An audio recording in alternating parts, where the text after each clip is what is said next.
നമസ്കാരം. ഞാനിന്ന് നിങ്ങളോട് പങ്കുവയ്ക്കാൻ ഉദ്ദേശിക്കുന്നത് ഹെൽത്ത് ഇൻഷുറൻസിനെ സംബന്ധിച്ചാണ്. നമ്മൾ പലപ്പോഴും ഹെൽത്ത് ഇൻഷുറൻസ് എടുക്കുമ്പോൾ ശ്രദ്ധിക്കേണ്ട ചില കാര്യങ്ങളെക്കുറിച്ചാണ് ഞാൻ ഇന്ന് നിങ്ങളോട് സംസാരിക്കാൻ ഉദ്ദേശിക്കുന്നത്. പ്രധാനമായും നമ്മുടെ ഹെൽത്ത് ഇൻഷുറൻസ് എടുക്കുമ്പോൾ നമ്മുടെ ഏറ്റവും വില കുറഞ്ഞ പ്രീമിയമുള്ള ഇൻഷുറൻസിനെയാണ് പലരും സെലക്ട് ചെയ്യാറ്. വില കൂടിയതുകൊണ്ടോ വില കുറഞ്ഞതുകൊണ്ടോ പ്രത്യേകിച്ച് വിശേഷമൊന്നുമില്ല. എന്നാൽ ഈ ഇൻഷുറൻസ് പദ്ധതികളിൽ ഒളിഞ്ഞു കിടക്കുന്ന ഒരുപാട് കാര്യങ്ങളുണ്ട്. അതിനെക്കുറിച്ച് പലപ്പോഴും നമ്മൾ പഠിക്കാറില്ല, ശ്രദ്ധിക്കാറില്ല എന്നുള്ളതാണ് വാസ്തവം.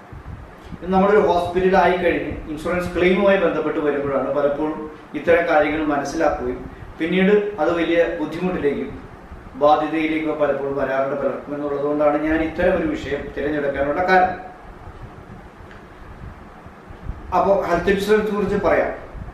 ആദ്യമായിട്ട് നമുക്കൊരു ഉദാഹരണമായിട്ട് ഒരു കുടുംബം, 4 അംഗങ്ങളുള്ള ഒരു കുടുംബം ഒരു ഹെൽത്ത് ഇൻഷുറൻസ് പദ്ധതി എടുക്കാൻ തീരുമാനിച്ചു എന്ന് കരുതുക.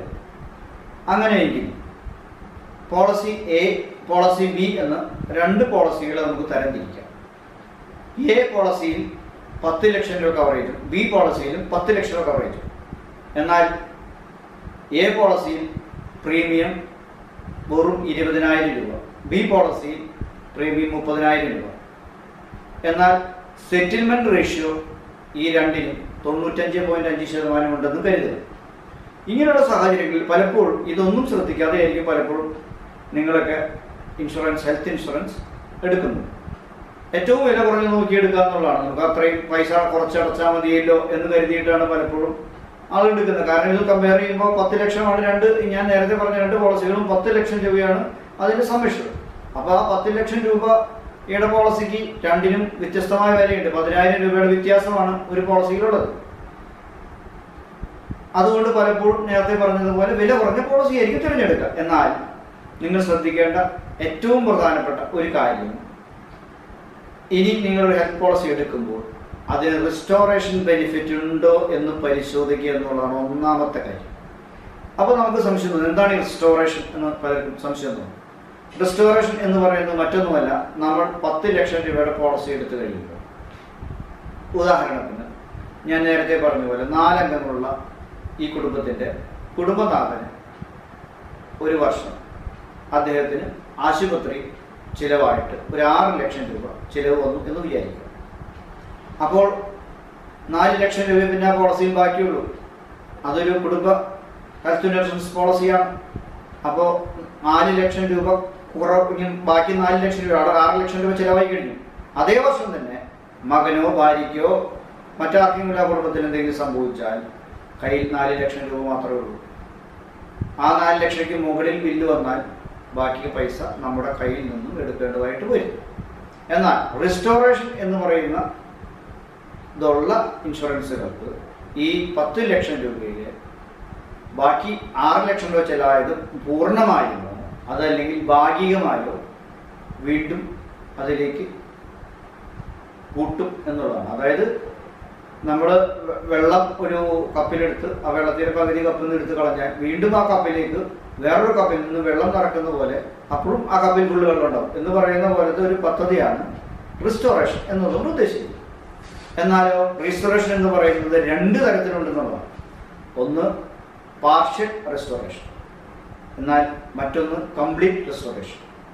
പാർഷ്യൽ റിസ്റ്റോറേഷൻ എന്ന് പറയുന്നിടത്ത് നേരത്തെ പറഞ്ഞതുപോലെ പൂർണ്ണമായും ഈ 6 ലക്ഷം രൂപ, 10 ലക്ഷം ഉദാഹരണം എടുത്താൽ 6 ലക്ഷം പൂർണ്ണമായും വീണ്ടും അതിലേക്ക് റീചാർജിലേക്ക് വരും.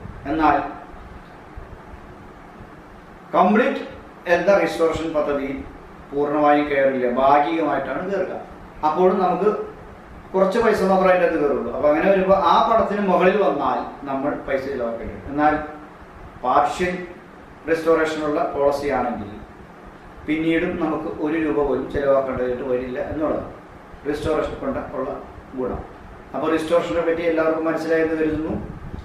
ഇനി അടുത്ത ദിവസങ്ങളിൽ അടുത്ത ഒരു കാര്യവുമായിട്ട്, ഹെൽത്ത് ഇൻഷുറൻസിൻ്റെ അടുത്ത ഒരു പോയിന്റുമായിട്ട് ഞാൻ നിങ്ങളുടെ മുന്നിലേക്ക് വരാം. എന്നാൽ കുറച്ച് കാര്യങ്ങൾ ഞാൻ പറയാൻ ആഗ്രഹിക്കുകയാണ്. നമ്മൾ പലപ്പോഴും ഇൻഷുറൻസിനെ കുറിച്ച് അവെയർ അല്ല നമ്മുടെ രാജ്യത്ത് പലരും. ഇൻഷുറൻസിൻ്റെ ആവശ്യകത എന്താണെന്ന് പലർക്കും ഇപ്പോഴും മനസ്സിലായിട്ടില്ലെന്നുള്ളതാണ്. ഇപ്പോൾ പലപ്പോഴും ഈ ആരോഗ്യ ഇൻഷുറൻസ് പദ്ധതികൾ എടുക്കാറുണ്ട്. കാരണം ഈ ആശുപത്രി ചെലവുകളൊക്കെ വളരെ വലുതായതുകൊണ്ട് മിനിമം ഒരു ആശുപത്രിയിൽ നമുക്ക് ബില്ല് എന്തെങ്കിലും അസുഖമായിട്ട് കയറിയാൽ 1 ലക്ഷം രൂപ കുറഞ്ഞൊരു ബില്ലുണ്ടാകുമെന്ന് നമുക്ക് മനസ്സിലാകുന്നുണ്ട് ഇപ്പോൾ ഈ കാലഘട്ടങ്ങളിൽ. അപ്പോൾ അതുകൊണ്ട് ആളുകൾ എല്ലാവരും ഇപ്പോൾ ഹെൽത്ത് ഇൻഷുറൻസ്, ആരോഗ്യ ഇൻഷുറൻസ് പോളിസികൾ എടുക്കാറുണ്ട്. എന്നാൽ മറ്റ് നിരവധി ഇൻഷുറൻസ് പോളിസികൾ നമുക്ക് ഉണ്ട്. അത് പലപ്പോഴും ജീവിതത്തിൻ്റെ പല ഘട്ടങ്ങളിലും ആവശ്യമാണെന്ന് വരും തിരിച്ചറിയാറില്ല എന്നതാണ്. ഉദാഹരണത്തിന് LIC പോലുള്ള ഏറ്റവും നല്ല, ഇന്ത്യയിലെ ഏറ്റവും നല്ല കമ്പനി LIC തന്നെയാണ്. LIC is the one of the best companies in India എന്ന കാര്യത്തിൽ തർക്കമൊന്നുമില്ല. LICയുടെ പോളിസികളാണെന്ന് പലപ്പോഴും ഒരു ജാമ്യമായിട്ട് എടുക്കുകയുള്ളൂ പല ബാങ്കുകളും. മറ്റു പോളിസികളൊന്നും അത്ര ജാമ്യമായിട്ടൊന്നും എടുക്കും എന്ന് ഞാൻ കരുതുന്നില്ല. ഏറ്റവും കൃത്യമായി പറഞ്ഞാൽ LICയുടെ പോളിസികൾ മാത്രം ചിട്ടിക്കൊരു ജാമ്യം വെക്കണമെങ്കിൽ LICയുടെ പോളിസികൾ അവർ ചോദിക്കുക, LICയുടെ പോളിസികൾ എടുക്കുകയുള്ളൂ. ഏത് ബാങ്കും ഏത് ചിട്ടി സ്ഥാപനവും ഒക്കെ. അതാണ് LICയുടെ വിശ്വസ്തത. LIC ആണ് ഇന്ത്യയിലെ ഏറ്റവും വലിയ കമ്പനി, ഏറ്റവും ആസ്തിയുള്ള കമ്പനിയും LIC. അപ്പോൾ LICയുടെ വിശ്വസ്തത മറ്റു കമ്പനികൾക്ക് ഉണ്ടോ എന്ന് ചോദിച്ചാൽ കുറവാണെന്ന് എനിക്ക് പറയാൻ പറ്റും. അപ്പോൾ LICയുടെ പല പോളിസികളും പലർക്കും അറിയില്ല. പണ്ടൊക്കെ ആളുകൾ ഇത് മരിക്കുമ്പോൾ കിട്ടുന്ന ഒരു പദ്ധതിയാണെന്നാണ് പലപ്പോഴും വിചാരിച്ചിട്ടുള്ളത്. അതാണ് ഒരു തെറ്റിദ്ധാരണ. ഇന്ന് ഒരുപാട് നല്ല പോളിസികളുണ്ട്. ഇപ്പോൾ നമ്മൾ പലപ്പോഴും ഒരു 40 വയസ്സിൽ ആൾ റിട്ടയർമെന്റ് ഉള്ള ഒരുപാട് പോളിസികളുണ്ട്. റിട്ടയർമെന്റ് പെൻഷൻ സ്കീംസ് ഉണ്ട്. അതൊക്കെ എടുത്തു വയ്ക്കുന്നത് വളരെ അഭികാമ്യമാണെന്നാണ് ഞാൻ പറയാം. കാരണം എന്താ വെച്ചാൽ നമ്മുടെ ജീവിതത്തിൽ പലർക്കും കൊറോണ വന്നപ്പോൾ പലർക്കും വരുമാനം ഉണ്ടായില്ല.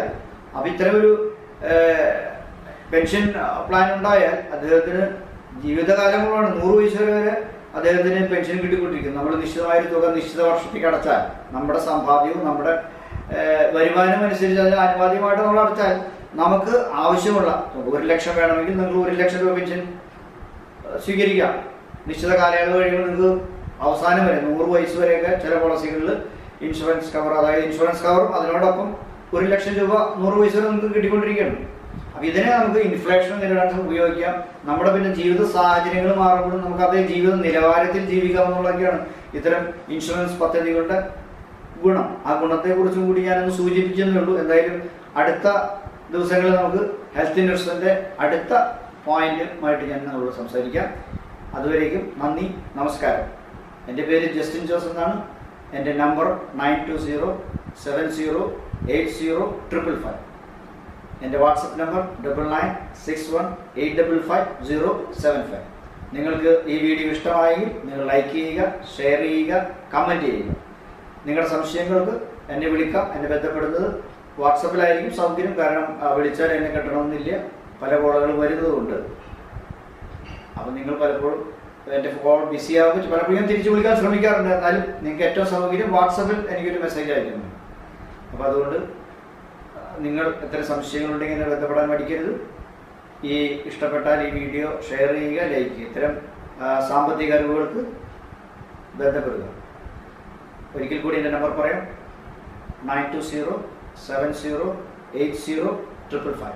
എൻ്റെ വാട്സപ്പ് നമ്പർ 9961855075. നന്ദി, നമസ്കാരം.